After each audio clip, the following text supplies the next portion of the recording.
Hi friends, ನಿಮ್ಮೆಲ್ಲರಿಗೂ ಕೂಡ ನಿಮ್ಮದೇ ಆಗಿರ್ತಕ್ಕಂಥ ಯೂಟ್ಯೂಬ್ ಚಾನಲ್ ಸ್ಟಡಿ ವಿತ್ ಪರಶುರಾಮ್ಗೆ ಸ್ವಾಗತ ಅಂತ ಹೇಳ್ತಾ SSLC ತೃತೀಯ ಭಾಷೆ ಹಿಂದಿಗೆ ಸಂಬಂಧಪಟ್ಟಂತೆ ಪ್ರಥಮ ರಚನಾತ್ಮಕ ಆಕಲನ್ ಅಂದರೆ FA 1ರ ಪರೀಕ್ಷೆ ಪ್ರಶ್ನೆ ಪತ್ರಿಕೆಯನ್ನು ನಿಮಗೆ ಕೊಡ್ತಾ ಇದ್ದೀವಿ. ಸೊ ಇದು ಮೊದಲ ಸೆಟ್ನ ಒಂದು ಪರೀಕ್ಷಾ ಪ್ರಶ್ನೆ ಪತ್ರಿಕೆ.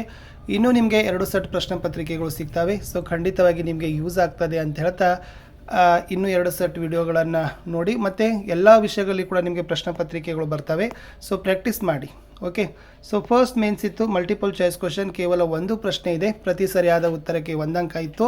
ಕೇವಲ ನಿಮ್ನಲಿಖಿತ में से ಪ್ರಥಮ ಪ್ರೇರಣಾರ್ಥಕ ಕ್ರಿಯಾರೂಪ ಹೇ ಅಂತ ಕೇಳಿದ್ದಾರೆ. ಯಾವುದು ಪ್ರಥಮ ಪ್ರೇರಣಾರ್ಥಕ ಕ್ರಿಯಾರೂಪ? ಎ ಕರ್, ಬಿ ಕರ್ಣ, ಸಿ ಕರಾನ, ಡಿ ಕರ್ವಾನ. ಕರ್ ಅನ್ನೋದು ಧಾತು, ಕರ್ಣ ಅನ್ನೋದು ಕ್ರಿಯಾಶಬ್ದ, ಕರಾನ ಅನ್ನೋದು ಪ್ರಥಮ ಪ್ರೇರಣಾರ್ಥಕ ಕ್ರಿಯಾ ಆದರೆ ಕರ್ವಾನ ಈಸ್ ದ ದ್ವಿತೀಯ ಪ್ರೇರಣಾರ್ಥಕ ಕ್ರಿಯಾಶಬ್ದ. ಇನ್ನು ಅನುರೂಪತಾ ಶಬ್ದ ಲಿಖಿ ಅಂತ 2 ಪ್ರಶ್ನೆಗಳಿದ್ದಾವೆ. ಪ್ರತಿ ಸರಿಯಾದ ಉತ್ತರಕ್ಕೆ 1 ಅಂಕ, 2 ಪ್ರಶ್ನೆ 2 ಅಂಕ. ಮಾತೃಭೂಮಿ ಭಗವತಿ ಚರಣ್ ವರ್ಮಾ ಅಭಿನವ ಮನುಷ್ಯ ಡ್ಯಾಶ್. ಪದ್ಯಪಾಠ ಮತ್ತು ಪದ್ಯಪಾಠ ಬರೆದಿರುವ ಕವಿಯ ಹೆಸರಿದೆ. ಮಾತೃಭೂಮಿ ಪದ್ಯಪಾಠ ಬರೆದ ಕವಿ ಭಗವತಿ ಚರಣ್ ವರ್ಮಾ ಆದರೆ ಅಭಿನವ ಮನುಷ್ಯ ಪಾಠ ಬರೆದಿರ್ತಕ್ಕಂಥ ಕವಿ ಯಾರು? ಪದ್ಯಪಾಠ Ramdhari Singh Dinkar is the right answer. ಇನ್ನು ರಾಮಾನಂದ ಶಾಸ್ತ್ರಿ, ಪಕ್ಷಿ ಲಕ್ಷ್ಮಣ್ ಶಾಸ್ತ್ರಿ, ಅಬ್ದುಲ್ ಕಲಾಂ ಡ್ಯಾಶ್ ಅಂತ ಇದೆ. ಇಲ್ಲಿ ಮಗ ಮತ್ತು ತಂದೆಯ ಜೋಡಿ ಇದೆ. ರಾಮಾನಂದ ಶಾಸ್ತ್ರಿ ಅವರ ತಂದೆ ಪಕ್ಷಿ ಲಕ್ಷ್ಮಣ್ ಶಾಸ್ತ್ರಿ ಆದರೆ ಅಬ್ದುಲ್ ಕಲಾಂ ಅವರ ತಂದೆ ಯಾರು? ಎಸ್, ಅಬ್ದುಲ್ ಕಲಾಂ ಅವರ ತಂದೆ ಜೈನುಲಾಬ್ದಿ. ಇನ್ನು 1 ಅಂಕದ 2 ಪ್ರಶ್ನೆಗಳಿದ್ದಾವೆ. ಪ್ರತಿ ಸರಿಯಾದ ಉತ್ತರಕ್ಕೆ 1 ಅಂಕ, 2 ಪ್ರಶ್ನೆ 2 ಅಂಕ. ಭಾರತ್ ಕೆ ಖೇತ್ ಕೈಸೆ ಹೈ ಅಂತ ಕೇಳಿದ್ದಾರೆ. So the answer is Bharat ಕೆ ಖೇತ್ ಹರೆ ಬರೆ ಔರ್ ಸುಹಾನೆ ಹೈ. ಇನ್ನು ಸ್ವಾದ್ ಮೇ ಸೇಬ್ ಕಿಸ್ಸೆ ಬಡ್ಕರ್ ನಹಿ ಹೇ ಅಂತ ಕೇಳಿದ್ದಾರೆ. ಸೊ ಈಸಿ ಕ್ವಶನ್ ಇತ್ತು. ಸ್ವಾದ್ ಮೇ ಸೇಬ್ ಆಮ್ಸೆ ಬಡ್ಕರ್ ನಹಿ ಹೇ ಅಂತ ಬರೆದ್ರೆ ಉತ್ತರ ಕಂಪ್ಲೀಟ್ ಆಗ್ತದೆ. ಇನ್ನು 2 ಮಾರ್ಕರ್ದು ಟೋಟಲಿ 4 ಕ್ವಶನನ್ನು ಕೇಳಿದ್ದೀವಿ. 8 ಅಂಕಗಳು ಇದ್ದಾವೆ. ಓಕೆನಾ.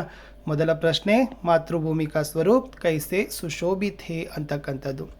आंसर मातृभूमि अपने एक हाथ में न्याय का झंडा और दूसरे में ज्ञान का दीप लिए सबको सही रास्ते पर चलने को प्रेरित कर रही है.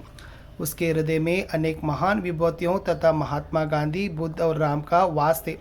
वह अपनी गोद में पले रहे बच्चों को परस्पर सहयोग से रहने के लिए प्रेरणा दे रही है ಅಂತ ಬರೆದ್ರೆ ಸಾಕು. ಇಷ್ಟು ಮಾತೃಭೂಮಿಯ ಸ್ವರೂಪ ಇತ್ತು. ನೀವು ಸಿಂಪಲ್ ಆಗಿ ಏಕ ಹಾತ್ ಮೇ ನ್ಯಾಯ ಪತಾಕ ಜ್ಞಾನ ದೀಪ दूसरे हाथ में. ಆಮೇಲೆ ಮಾತೃಭೂಮಿ ಅಮರೋं की जननी है, इसके हृदय में गांधी, बुद्ध और राम शाहित है. ಮಾತೃಭೂಮಿ के साथ करोड़ों भारतवासी है ಅಂತ ಬರೆದ್ರು ಸಾಕು. ಇನ್ನು 8ನೇ ಪ್ರಶ್ನೆಗೆ ಬರೋಣ. ದುಕಾನ್ದಾರ್ನೆ ಲೇಖಕ್ ಸೆ ಕ್ಯಾ ಕಹಾ. Very most important. ಇದು 2ನೇ ಪಾಠದಲ್ಲಿರ್ತಕ್ಕಂಥ ಪ್ರಶ್ನೆ. दुकानदार ने लेखक से कहा, बाबूजी बड़े मज़ेदार सेब आए हैं, खास कश्मीर के, आप ले जाए, खाकर तबीयत खुश हो जाएगी. ಸೊ ಅಂಗಡಿಯವನು ಏನು ಹೇಳ್ತಾನೆ ಲೇಖಕರಿಗೆ, ಸ್ವಾಮಿ ತುಂಬ ರುಚಿಕರವಾದ ಸೇಬು ಬಂದಿವೆ, ಅದು ಕೂಡ ಕಾಶ್ಮೀರದಿಂದ, ಇದನ್ನು ತೆಗೆದುಕೊಂಡು ಹೋಗಿ ನಿಮ್ಮ ಆರೋಗ್ಯ ಸದೃಢವಾಗ್ತದೆ ಅಂತ ಏನು ಮಾಡ್ತಾನೆ ಹೇಳ್ತಾನೆ. ಮುಂದಿನ ಪ್ರಶ್ನೆ, ದಿನಕರ್ ಜಿ ಕೆ ಅನುಸಾರ ಮಾನವ್ ಕಾ ಸಹಿ ಪರಿಚಯ ಕ್ಯಾ ಹೇ ಅನ್ನೋದು 4ನೇ ಪದ್ಯಪಾಠದ ಪ್ರಶ್ನೆ. ಇಲ್ಲಿ कवि दिनकर के अनुसार आज मनुष्य ने प्रकृति पर विजय प्राप्त कर ली है, यह उसकी साधना है. पर मानव मानव के बीच स्नेह का बांध बांधना मानव की सिद्धि है. जो मानव दूसरे मानव से प्रेम का रिश्ता जोड़कर आपस की दूरी को मिटाता है, वही मानव कहलाने का अधिकारी होगा. ಇವತ್ತಿನ ಮನುಷ್ಯ ಕೇವಲ ಪ್ರಕೃತಿಯ ಮೇಲೆ ಗೆಲುವು ಸಾಧಿಸೋದು ಆತನ ಕೆಲಸವಾಗಿ ಬಿಟ್ಟಿದೆ. ಓಕೆನಾ. ಆದರೆ ಇದು ಮಾನವನ ಸಾಧನೆ ಅಲ್ಲ. ಯಾಕೆಂದರೆ ಮಾನವನ ನಡುವಿನ ಸ್ನೇಹ ಗೆಳೆತನದ ಸೇತುವೆಯನ್ನು ಕಟ್ಟಬೇಕು. ಅವರ ನಡುವಿನ ಪರಸ್ಪರ ಹಗೆತನ ದ್ವೇಷವನ್ನು ಏನು ಮಾಡಬೇಕು, ದೂರ ಮಾಡಬೇಕು. ಅವನಿಗೆ ಏನಂತ ಕರೆದಿದ್ದಾರೆ? ಎಸ್, ಮಾನವ ಅಂತ ಕರೆದಿದ್ದಾರೆ ಕವಿ ರಾಮಧಾರಿ ಸಿಂಗ್ ದಿನಕರ್ ಅವರು. ಇನ್ನು ಕಲಾಂ ಕೋ ಜಲಾಲುದ್ದೀನ್ ನೆ ನಯಿ ದುನಿಯಾ ಕಾ ಬೋಧ್ ಕೈಸೆ ಕರಾಯ ಅಂತ 5ನೇ ಪಾಠದ ಪ್ರಶ್ನೆ.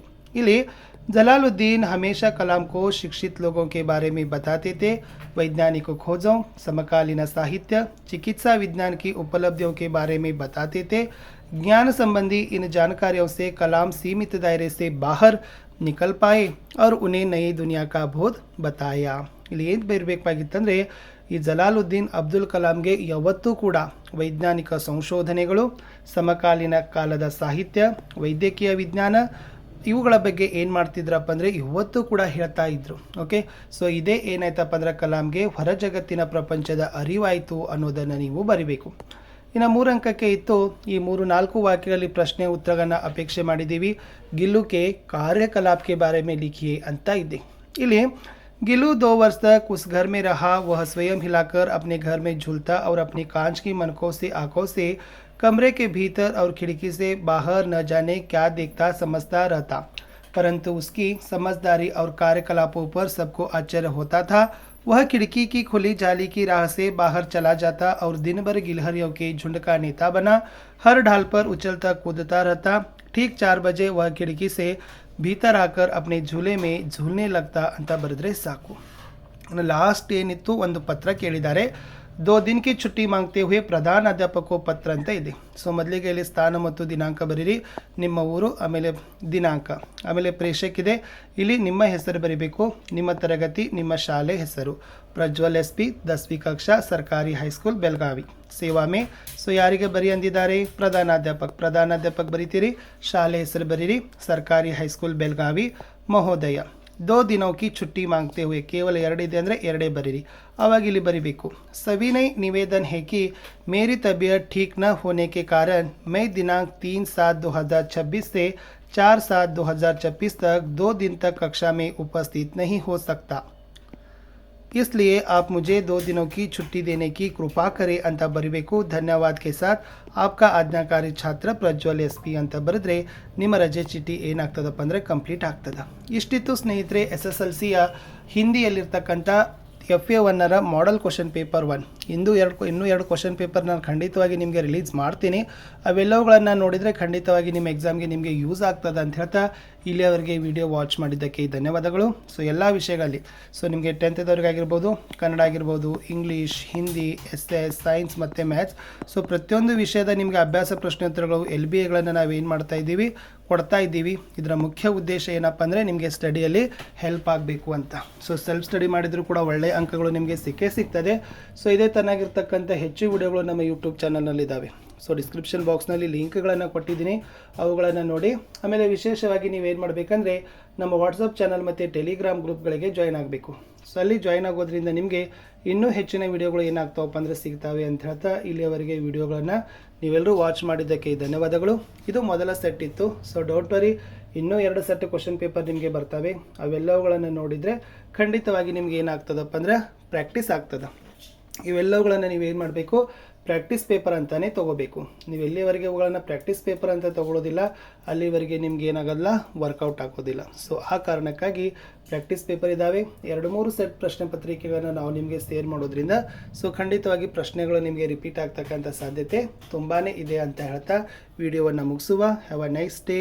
ಬಾಯ್.